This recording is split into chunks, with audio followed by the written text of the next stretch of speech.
রাধে রাধে বন্ধুরা, সবাই তোমরা কিরকম আছো? আশা করছি খুব ভালো আছো, সুস্থ আছো। তোমাদেরকে সাথে নিয়ে আরও একটি ব্লগ শুরু করছি। দেখতে পাচ্ছ কতগুলো নাইটি ধুয়ে মেলে দিয়েছি।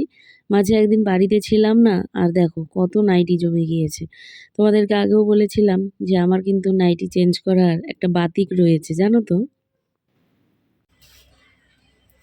ছাদ থেকে এসে আমি পুরো অস্থির হয়ে গেছি একেবারে, মানে এত গরম, বাবারে বাবা, তোমাদেরকে মানে বলে আমি বোঝাতে পারবো না, এত গরম, বুঝলে। যাই হোক, হ্যালো এভরিওয়ান, সবাই কীরকম আছো তোমরা? আশা করি খুব ভালো আছো, সুস্থ আছো। এদিকে আমরাও ভালোই আছি। আজকে হচ্ছে শুক্রবার, আর আজকে কিন্তু আমাদের নিরামিষ রান্না বান্না, কারণ আজকে হচ্ছে দ্বাদশী। কালকে একাদশী যেহেতু ছিল, তোমরা দেখেছো তো। আজকে দ্বাদশী, নিরামিষ রান্না বান্না। সকালে মা বেশিরভাগটাই একা একা করে নিয়েছে। পরে হচ্ছে পনিরের জন্য আলু সেদ্ধ করা হলো, আলুটা ছুলে দিলাম। তো মা রান্না করছে, রান্না হয়েও গেছে প্রায়, মেয়ে গেছে স্নানে। আর আমি হচ্ছে নাইটিগুলো ধুয়ে মেলে দিয়ে আসলাম, বাসন ধুয়ে নিয়েছি। আর হচ্ছে মেয়ে পেঁয়াজ ঘষে মাথায় দিয়েছে, পেঁয়াজের রস চুলের গোড়ায় গোড়ায় দিয়েছে, দিয়ে এখন শ্যাম্পু দিয়ে স্নান করতে গেছে। আজকে তো অম্বাবুচি ছেড়ে গেছে, তোমরা জানো। আমারও সকাল সকাল স্নান হয়ে গেছে। তো এবারে আমি ঘরের কাজকর্ম করব। এতক্ষণ ধরে পুরো দৌড়াদৌড়ি করছিলাম, আর ক্যামেরা অনই করা হয়নি, তোমাদের সাথে বা সামনে এসেছে কথা বলবো। আমি এরকমই পাগলের মতো কাজ করি, দৌড়াদৌড়ি করে আগে কাজগুলো সেরে নিই। ওই স্ট্যান্ডে লাগানো মোবাইল ধরা বা মেয়েকে বলা আমার আর হয়ে ওঠে না। তো এখন যেটুকু করব সেটুকু তোমাদের সাথে শেয়ার করতে পারবো, জানি না কি করতে পারবো। আর হচ্ছে কিছু কথা যেগুলো বলতে চাই কিন্তু বলতে পারি না। তো সেই জন্যেই বলবো, তোমরা ভালোবেসে আমাকে যে যেটুকু মানে কি বলবো সাপোর্ট করবে, ভালোবেসে ভিডিও দেখবে, তাদের জন্যই আমি ভিডিওটা বানাবো, ঠিক আছে? তো চলো, বিছানাপত্র ঠিক করি, মেয়ে স্নান করে আসুক, তারপরে ওই ঘরে চলে আসবে, তার আগে আমি বিছানাটা তুলে নিই। কথা তোমাকে শোনাই, তোমাকে ছাড়া এ আকাশ সাজে না, সহজে তো বাতাসে বাঁশি বাজে না, চলো না যে রূপ কথা তোমাকে শোনাই। আজকের এই গানের ক্লিপটা একটুখানি রেখে দিলাম, কীরকম লাগলো তোমরা জানিও। আমি কিন্তু যখন এক মনে কাজ করি এইরকম করেই হয়, গান শুনি আর নয়তো নিজে গান করি। তো এই দুটোর মধ্যে দুটোই আমার কিন্তু খুব একটা মানে প্রিয় একটা জিনিস বলতে পারো, গান করা বা গান শোনা। আমি গান শুনতে ভীষণ ভালোবাসি। বিয়ের আগে তো সেরকম হতো না, কারণ আমাদের বাড়িতে সেরকম ব্যবস্থা কিছুই ছিল না যে গান শুনবো। তো বুঝতেই পারছো কেন ছিল না, কী কারণে। তো এখন আবার সেটা হয়েছে, তো সেই জন্যে কিন্তু আমি সেটাকে খুব ভালো করে ইউটিলাইজ করি আর গান শুনে শুনে কাজ করি। তাতে আমার মনে হয় কি কাজগুলো না তাড়াতাড়িও হয়ে যায়, আর আমার মনটা বেশ কাজের মধ্যে লেগে থাকে। যাই হোক, এগুলো তো যেদিন ওই বাপের বাড়ি গিয়েছিলাম একাদশীর দিন, সেদিন এই জামাকাপড়গুলো ওই শেডের নিচে দিয়ে রেখে গেছিলাম, তোমরা দেখেছিলে ব্লগে। তো এই যে নিয়ে এসেছি, নিয়ে এসে কিন্তু এখন এগুলোকে ভাঁজ করে নিচ্ছি। আর ভাঁজ করে যার যার জামাকাপড় তার তার জায়গা মতো দিয়ে রাখবো। এটা তো তোমরা জানোই যে যেন ওদেরকে খুঁজতে না হয়। কিন্তু তারপরেও মেয়ে বলবে, "মা এটা কোথায়? মা ওটা কোথায়?" কিন্তু রাখার সময় ঠিকঠাক করে রাখবে না। আমি কিন্তু রেখে দিয়ে আসবো, তারপরেও সেগুলোকে ওলটপালট করে রাখবে। আর কাজের সময় কিচ্ছুই খুঁজে পাবে না। আর বলবে, "আমার কিছুই নেই জামাকাপড়, কিনে দাও।" তাই বলবে, জানো তো? যাই হোক, এই থাম্বনেল নেয়ার জন্য একটুখানি তোমাদের সামনে তাকিয়েছিলাম আর কি। তো যাই হোক, আজকে ঘরটাকে একটুখানি ডিপ ক্লিন করব। বেশ অনেক কদিন থেকেই করব করব করছি। ধুলো পড়ে গেছে এত, জানো তো? মোটামুটি ৩ থেকে ৪ দিন আমি মুছিনি। এত ধুলো পড়ে গেছে তাকানো যাচ্ছে না। মানে ধুলোর পুরো একটা লেয়ার পড়ে গেছে। হাতের মধ্যে নিলে পুরো হাতে ধুলো ভরে যাচ্ছে, এরকম অবস্থা। তো এই জায়গাগুলোকে পরিষ্কার না করে নিলে, এইটুকুনি একটা ঘর, তার মধ্যেও যদি ধুলোমুলো থাকে তখন কেমন লাগে বলো তো? মনটাই খারাপ হয়ে যায়। আর তোমরা দেখতে পাচ্ছ খুব অডভাবে আমি ক্যামেরাটা রেখেছি, কারণ ওদিকে টিভি চলছিল। আর ইউটিউব এখন কিন্তু খুব মানে খুঁটিনাটি বিষয়গুলো লক্ষ্য করছে। একটু এদিক থেকে সেদিক হলেই কিন্তু ইয়েলো ডলার করে দিচ্ছে, জানো তো? যাতে আমার মানে খাটনিটা, আমার কি মানে মানুষের যারা একটুখানি এদিক ওদিক করবে খাটনিটা কিন্তু বেকার চলে যাবে। তো সেই জন্য আমি টিভিটাকে একেবারে ওই পাশে রেখে ক্যামেরাটা এই পাশে লাগিয়েছি, যেন টিভিটা দেখা না যায়, জানো? তো যাই হোক, ওইদিকে আমি ভ্লগ দেখছিলাম একজনের। দেখতে দেখতে কাজ করছিলাম, গান শোনা এখন হয়ে গেছে আমার। আর এই সমস্ত জিনিসগুলো না এত ধুলো পড়ে, দেখো আমার জানালা কিন্তু বন্ধই থাকে, যেহেতু ঘরের মধ্যে এসি চলে, তো সেহেতু জানালাটা বারবার করে খোলা বন্ধ করাও যায় না। আর তাছাড়া সবচেয়ে বড় কথা না, ভীষণ পোকামাকড় আসে, ওই যে আম গাছের গুঁড়ি গুঁড়ি পোকাগুলো না ঘরের মধ্যে চলে আসে, জানো তো। তো তোমাদের আগেও বলেছি, তো সেই জন্যেই আমি কিন্তু জানালাগুলো বন্ধ করে রাখি। কিন্তু ধুলোর থেকে কোনো কিছুতেই আমি রেহাই পাই না। দরজার নিচ দিয়ে হয়তো চলে আসে, জানি না কোন দিক দিয়ে কী হয়, তবে আমাকে মুছতে হয়, কী আর করা যাবে। ঘরে বসবাস করলে ঘরটাকে তো থাকার উপযোগী করে রাখতে হবে, তাই না বলো। আর তবে আলসেমি করলে এগুলো আর চোখে দেখা যায় না। তো লাস্ট কয়েকদিন একটুখানি আলসেমিই ধরেছে আমার, তো সেই জন্যে মুছছিলাম না। তো এখন আবার এই যে মুছে নিচ্ছি। তার আগে তো ওই বাপের বাড়ি জামাই ষষ্ঠী, তারপর একাদশী, এই করে করেই কয়েকটা দিন কেটে গেল। মাঝে তোমাদের বলছিলাম যে একটুখানি আমার আলসেমি লাগছে, কাজ করতে ইচ্ছে করছে না। এই হচ্ছে বিষয়, জানো তো। আমাদের মেয়েদের কি বলো তো, মানে রেহাই নেই। ইচ্ছে করলেও করতে হবে, না করলেও করতে হবে। কাজগুলো আমাদের মানে যেকোনো পরিস্থিতিতেই করতেই হবে। তো এই হচ্ছে মেয়েদের জীবন বলতে পারো। অথচ দেখো ছেলেদের বাইরে যাবে, কাজ করবে, ঘরে আসবে, খাবার-দাবার খাবে, ব্যাস ঝামেলা শেষ। ওদের টেনশন থাকে, তবে টেনশন একটু অন্যরকম থাকে। কিন্তু মেয়েদের টেনশন আবার একটু অন্যরকম।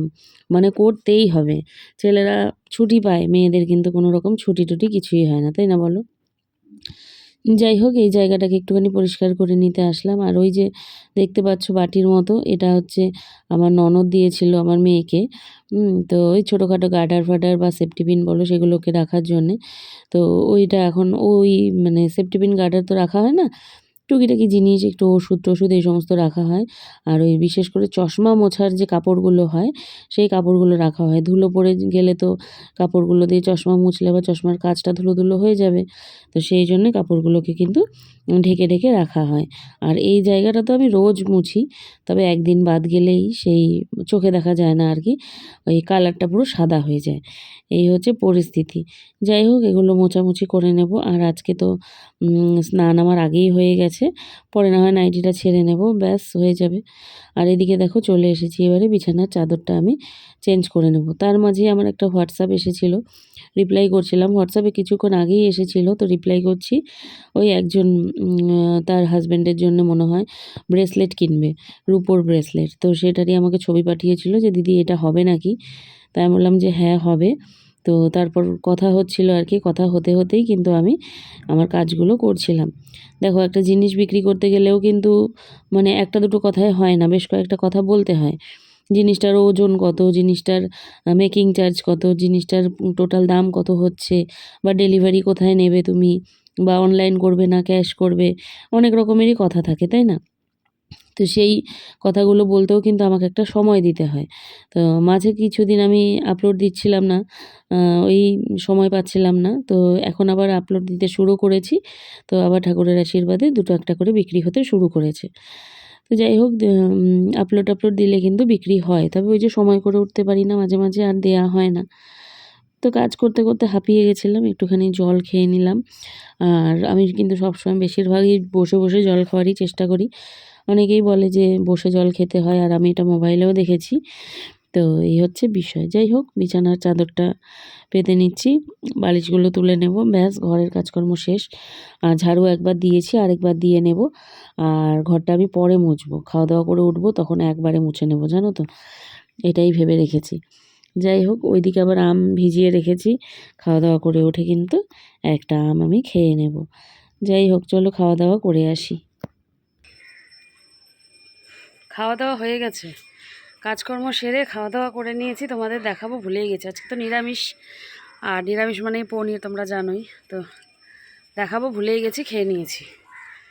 যাই হোক, ছাদে আসলাম নাইটিগুলো নিতে। আর কালকের ভিডিওতে একজন আন্টি, মনে হয় আন্টি হবে না দিদি হবে, তো আমি জানি না ঠিক। তো কমেন্ট করে বলেছো যে আমের মুখটা কেটে কিছুক্ষণ জলে ভিজিয়ে রাখতে, তারপর খেতে। এমনি জলে ভিজিয়ে রাখতাম, তবে হচ্ছে মুখটা কেটে রাখতাম না। তবে তোমার কথা মতো আজকে মুখটা কেটে ভিজিয়ে রেখে এসেছি, এই ছাদ থেকে গিয়ে খাবো। চোখটা জ্বালা করছে। আরেকটা কথা কি বলবো জানো,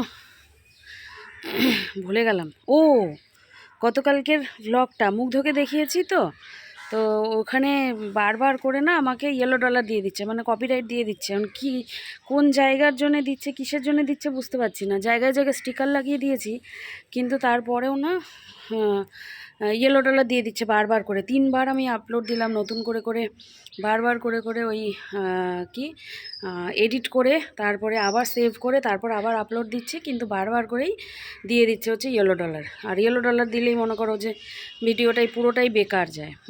তো জানি না কি হচ্ছে না হচ্ছে। একবার প্রথমে দেয়নি, পাবলিক করেছি, তারপরে কিছুক্ষণ পর দেখি ইয়েলো ডলার করে দিল। তো তখন আমি আবার ওটাকে ভিডিওটাকে প্রাইভেট করে দিয়ে আবার এখন নতুন করে আপলোড দিলাম। কিসের জন্য দিচ্ছে সেটাও তো বলে না। যদি বলতো যে হ্যাঁ এইটুক জায়গার জন্য কপিরাইটটা দিচ্ছি, তাহলে সেটুক জায়গা তো কেটে বাদ দিয়ে দেওয়া যায়, কিন্তু সেটা বলবে না। সোজাসুজি বলে দিবে যে কপিরাইট চলে এসছে বা এই ভিডিও থেকে কোনো রকম ইনকাম হবে না, এরকম ডিরেক্ট বলে দেয়। আর যে আর্নিংয়ের জায়গাটা, সেই আর্নিংয়ের জায়গাটা হলুদ হয়ে যায়, এরকম। মাদেরও তাই হয়েছে সেদিন। তো যাই হোক, দেখি কতক্ষণে কি হয়, ঠিকঠাক করি গিয়ে। আর আমটা ভিজিয়ে রেখে এসেছি, খাবো এখন। আর মেয়ে খাবে না, ওই যে কানের জন্য ভয়। এই যে দেখো, এইভাবে মুখটা কেটে আজকে জলে ভিজিয়ে রেখেছিলাম। বলো তো, এইরকমই বলেছিলে নাকি? এমনি জলে ভিজিয়ে রাখতাম, তবে মুখটা কেটে বলেছো মনে হয়। তো আমি ঠিক বুঝেছি কি না তুমি একটু কমেন্ট করে জানিও। আজকে এই যে মুখটা কেটে কিন্তু ভিজিয়ে রেখেছিলাম, এখন জল থেকে তুলে নিয়ে আসলাম, খাবো আর টিভি দেখবো। টিভি চলছে, এই যে টিভি চলছে, টিভি দেখবো। আর তারপর একটুখানি রেস্ট নেব। আর মেয়ে বসেছে হচ্ছে প্রজেক্ট করতে।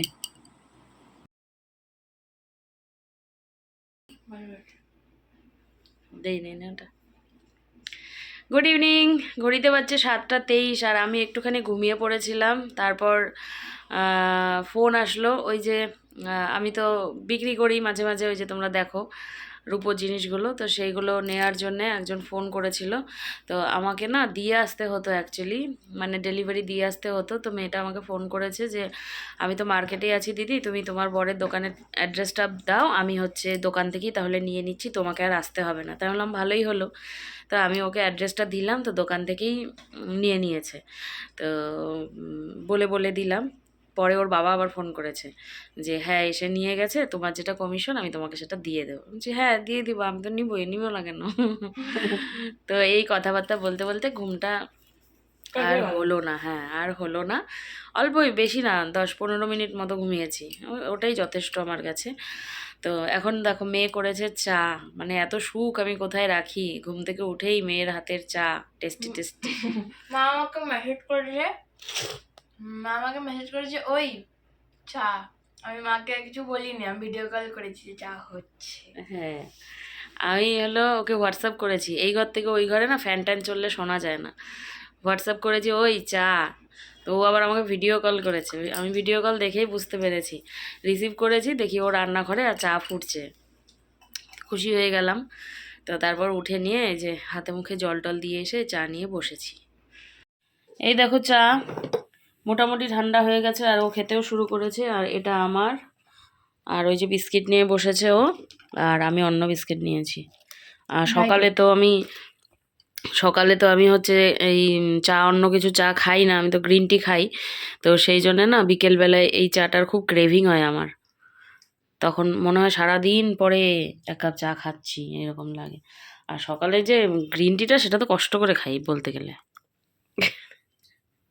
কি আর করা যাবে, তাই না? মেয়ে হলো গসিপ করার পার্টনার, জানো তো। মেয়েরা যখন একটুখানি বড় হয়ে যায় না, তখনই কিন্তু মায়েদের বন্ধু হয়ে ওঠে, গসিপ পার্টনারও হয়ে যায় বলতে পারো। যে কোনো রকম বিষয় ও আমাকে এসে বলে, আর আমি ওকে এসে বলি কিন্তু। আর আমার ছোটোবেলা থেকেই আমার মেয়ের একটা গুণ বলবো না কি জানি না, ওকে যদি কোনো কথা আমি বলি, আর যদি বলি কাউকে বলিস না, যতই ওর মধ্যে আর আমার মধ্যে ঝগড়া হয়ে যাক, ও কিন্তু সেই কথা কোনো দিনও মুখ ফুটে বের করবে না, জানো। এই অভ্যাসটা আবার আমার থাকলেও থাকতে পারে, আগে ছিল যে আমি ঝগড়া লাগলো তোর সম্পর্কে বলে দিব যা। এটা বান্ধবীদের সাথে খুব হয়ে থাকতো, কিন্তু আমার মেয়ের প্রতি আমি সেটা খেয়াল করি। ওর মধ্যে কিন্তু এই জিনিসটা নেই। যদি একবার বলে দিলাম এই কথা কিন্তু কাউকে বলবি না, ব্যাস ও কিন্তু নিজের মধ্যেই রেখে দিবে, কাউকে বলবে না।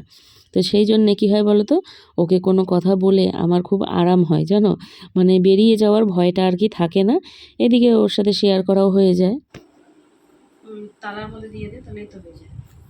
তালার মধ্যে হ্যাঁ, ওইটা হয়ে যাবে থাম্বনেইল।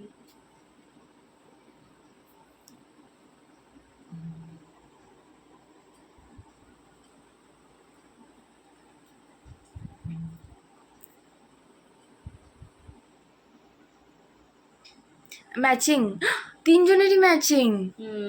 এই আমার এইটাও সরি, মানে তিনটে এসে এইটা তোমার জামা, আমার জামা, আর আমার এইটাও, তাই না? Same say sorry. It's okay, it's okay, it's okay. আসো আসো আসো, থাম্বনেল হয়ে গেল না? সন্ধ্যার পর থেকে তোমাদের সামনে এসে আর কথা বলাই হয়নি। মা মেয়ে দুজনাতে ঘরের মধ্যে থেকে দুজনে দুজনার সাথে সময় কাটিয়েছি, সেই জন্যে আর তোমাদের সামনে আসা হয়নি। তো মাঝে হচ্ছে একটু টুকিটাকি খাওয়া দাওয়াও হয়েছিল, আর তারপর আবার ওর বাবা আসলো, ওর বাবাকে রুটি করে দিলাম, সেটা আর তোমাদের আজকে আর দেখানো হয়নি। রুটি টুটি করে দিয়ে তারপর ওর বাবা আর আমি বেরিয়েছিলাম, মেয়ে ঘরেই ছিল। মা আজকে গেছিলো আবার ননদের বাড়িতে, মেয়ে কিছুক্ষণের জন্য একাই ছিল। ওষুধের দোকানে গিয়েছিলাম, তো ওই দাদার কাছে জিজ্ঞাসা করলাম ওর কানের পেছনে যে গ্যাজ মতো বেরিয়েছে, তো সেটার জন্য কি করব। তো বলছে যে গরম জলের মধ্যে নুন দিয়ে শেক করো, আজকে থেকে কালকে অবধি শেক করো কয়েকবার করে করে, তারপর আমার কাছে নিয়ে আসো। যদি ওটা পিক থাকে তাহলে ওষুধ দিয়ে হয়ে যাবে, আর যদি স্কিন হয়ে যায় তাহলে অন্য রকম কিছু ভাবতে হবে। তো দেখা যাক, দুবার করে দিলাম আসার পরে, তখন একবার দিয়েছি আবার এখন একবার দিলাম। দেওয়ার পরে স্কিনটা মানে হালকা করে ভেতরে ঢুকে যাচ্ছে। এখন ঠাকুর ভরসা, দেখি কালকে কি ওষুধ দেয়, বুঝলে। তো মাঝের সময়টা অনেকটাই গ্যাপ ছিল, আমারও ফাঁকা ফাঁকা লাগছিল, তো ভাবলাম যে থাক আজকে একবারে এই কথা বলে নেব। তো যাই হোক চলো, আর কি বলবো, আর ইউটিউব যা বাড়াবাড়ি শুরু করেছে, মুখ ধুকে মনে হয় দেখানোই যাবে না। গতকালকে যে ভিডিওটা আমার বেকার গেছে, বুঝলে, ইয়েলো ডলার দিয়ে দিয়েছে। তো যাই হোক চলো, দেখা হচ্ছে আগামীকাল নতুন একটি ব্লগের সাথে। আজকের জন্য এখানেই রাখছি, দেখা হচ্ছে কাল, ঠিক আছে? সবাই তোমরা খুব ভালো থেকো, সুস্থ থেকো। যারা নতুন বন্ধু আছো চ্যানেলটিকে সাবস্ক্রাইব করে নিও, আর যারা পুরনো আছো লাইক কমেন্ট আর শেয়ার করে দিও, ঠিক আছে? চলো টাটা, গুড নাইট। বাবা গুড নাইট বলে দাও। Good night.